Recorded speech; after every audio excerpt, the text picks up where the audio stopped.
बाक्सा सालबारिनि सालबारि फरायसालिमायाव youth festival 2022-23 खुंफुंदों। दासान्दि दाब दाब फरायसालि फरायसालिमाफ्राव इयुथ फेस्टिवल 2022-23 खुंफुंनायखौ नुनो मोनगासिनो। बे इयुथ फेस्टिवलाव फरायसाफोरनि गुबुन गुबुन गेलेनाय, बादायलायनाय, हारिमु दिन्थिफुंनायखौ नुनो मोनगोन। बेबादिनो बाक्सानि सालबारि फरायसालिमायावबो इयुथ फेस्टिवल 2022-23 दिनैनिफ्राय जागायबाय। दिनैनिफ्राय जागायनानै 20-21-22-23 आरो 24 खालारसिम 6 साननि हाबाफारिजों बे फेस्टिवलखौ खुंफुंगोन। सालबारि फरायसालिमानि गेलेग्रा फोथाराव बे हाबाफारिखौ खुंफुंदों। दिनैनि जागायजेननाय सानखालि मोनसे मेहेरगोनां अपेनिं सेरेमनि हाबाफारिनि गेजेरजों बे इयुथ फेस्टिवल 2022-23 खौ बेखेवनाय जायो।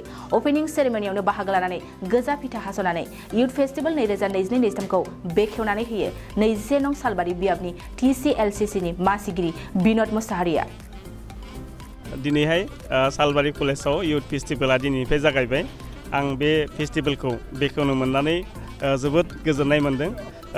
जोंनि सालबारि फरायसालिमानि जिखिनि फरायसा बिथांमोन, आं आसा फारिगोन जे बे फरायसालिमानि गासै फरायसाफोरा बे इयुथ फेस्टिवलनि गेजेरजों गाव गावनि रोंगौथिखौ मोजाङै दिन्थिफुंनो निसय हागोन। आरो बेवहाय माखासे इभेन्ट जागोन। बे गासै इभेन्टआव जोंनि सालबारि कलेजनि गासै फरायसाफ्रानो बाहागो लागोन आरो निसय पारफरमेन्सआ खोब मोजां जागोन, आं बेखौ आसा खालामो। बे गासै सप्तासे जाखायो। आवगोलाव बेखौ कलेज उइक होननानै बुङोमोन, गोदानहै बे इयुथ फेस्टिवल जाबाय। जोंनि सालबारि कलेजावहाय बे कलेजआ बे सालबारि साब डिभिजननि गंसेल' सरकारि फरायसालिमा आरो बे फरायसालिमानिफ्राय सिगांनिफ्रायनो आरो फरायनायाव मेरिटरियास माखासे फरायसाफोर बे फरायसालिमानिफ्राय ओंखारबाय। बरन्स बे फरायसालिमानिफ्राय इउनिभारसिटिसिम टपार्स जोङो मोननो हादों। आसा फारियो फैबाय थानाय समाव बे फरायसालिमानि मुंखौ जोंनि आथिखालनि फरायसाफ्रा निसय लाखिगोन, आं बेखौ आसा फारियो। आङो गासै बे फरायसालिमानि एसिस्टेन्ट प्रफेसारजों लोगोसे बे फरायसालिमानि मानाव गेदेर प्रिन्सिपाल डक्टर जगत बसुमतारी बिथांखौ गोरबोनिफ्राय साबायखर जासियो। सालबारि फरायसालिमाया इयुथ फेस्टिवल बानायदों, बेनि सायाव रायजो राजानि मा मेसेज होगोन? बे रायजोनिसिम नैबे मेसेजआ थांगोन। जोङो गासै फरायसाफोरा गावनि रोंगौथिनि गेजेरजों नैबे फेस्टिवलाव गावनि रोंगौथिखौ दिन्थिगोन।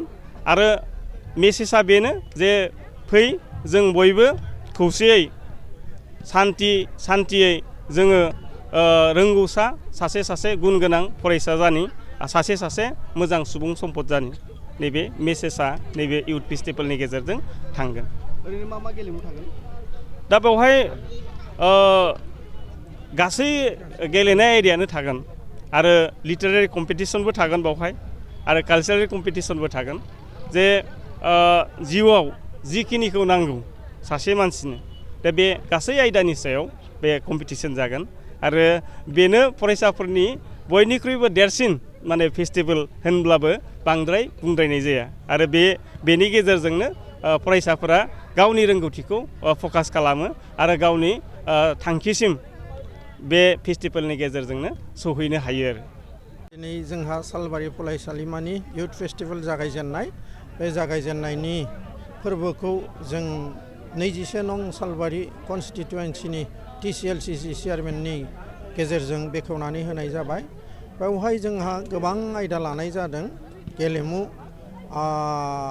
लिटारेरि, हारिमु आरो बायदि बायदि बादायलायनाय। बेजों लोगोसे जोङो एसे पिकिउलियारा जाबाय, जोंहा स्टुडेन्ट इउनियनाबो गोदान, ओमफ्राय जोंनि इनचार्ज गोदानफोरजों जों जथुम्मा जानायाव मोनसे थांखि लादों जे मोनफ्रोमबो प्राइजआ देग्लायनिया लेखा गोजा होनाय जागोन, किताब होनाय जागोन, एक्सेप्ट ग्रुप प्राइज।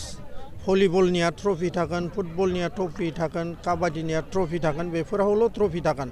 बाखिफोराव जोंहा गासैबो बिफाननि बादायलायनायनि देरहानाय सेथि, नैथि, थामथिफोरा लेखा गोजा थाजोबगोन, किताब होनाय जागोन आरोखि। दा बेखिनिया मोनसे गेदेर जों थिरांथा लानाय आरो बेयो स्टुडेन्टनि थाखाय गेदेर मोनसे एचिभमेन्ट जाहैगोन। आरो दिनैनि सानावनो जोंहा TCLCC चेयारमेना मोनसे फोस्रावदों जे जोंनि BTR नि मानाव गेदेर चिफ बिथां प्रमद बर'आ जोंनो गियान सोरां बान्था होनायनि मोनसे आयदाफारि लानाय जादों। जायफोर फरायसाया हायार सेकेन्डारियाव 60 जौखोन्दो मोननानै फार्स्ट डिभिजन लानानै जोंनि फरायसालिमायाव फरायबाय दं, बिथांमोनखौ साननै सानथामनि गेजेरावनो गावसोरनि बाय'डाटा, फट' आरो बेंक डिटेल्सखौ होनांगौ। बिथांमोननि थाखाय स्कलारशिप होनाय जागोन। आरो लोगो लोगो जों खोनाबावनानै दिनै जोङो फोस्रावजों जोंहा बिटिआरनि चिफ बिथाङा पस्ट अफिसनि गेजेरजों जायफोर फरायसाफोरा फरायसालिमाफोराव फरायबाय दं बिथांमोननो 1,000 मान्थलि होनाय जागोन होननानै। दा बिनि जोहै जोङो गाबोननिफ्राय पस्ट अफिस एकाउन्ट मेला बेफोरबायदि हाबाफारि लानाय जादों। बेवहाय जोंनि फरायसाफोरा गावसोरनि identity card, PAN card, Aadhaar card, भटार आइडि बेफोरखौ लानानै जोंनो पस्ट अफिस एकाउन्ट मेलायाव जमा होफैगोन आरो बेफोरबायदियै जों थोंजोङै जायनो होनांगौ बेफोरबायदियै हरनाय जागोन। आरो बेफोरबायदि जोंनि फरायसाफोरा गावसोरनि फरायनायनि बेलायाव गोबां रोखोमनि हेफाजाब आरो मदद मोनगोन। बेनि थाखाय जों बिटिआरनि गाहाय मावफुं बिथांखौ जों साबायखर होदों। लोगोसे बिथांमोनजों थाफानाय सरकारनि मावथि MCLA चेयारमेन बायदि बिथांमोनखौबो जों धन्यबाद होनाय जाबाय दिनैनि नैबे हाबाफारिनि गेजेरजोंनो। गोजोन्थों। नोंथाङा सानाय सुनाय बेरामनि जेंनायाव गोग्लैदों नामा? जुदि नोंथाङा सानाय सुनाय दंब्ला जिंगासिनांगौ गैया। चिरां जिल्लानि बेंटल गेट साफागुरियाव दायो SI निउर' थेरापि सेन्टार दंसै।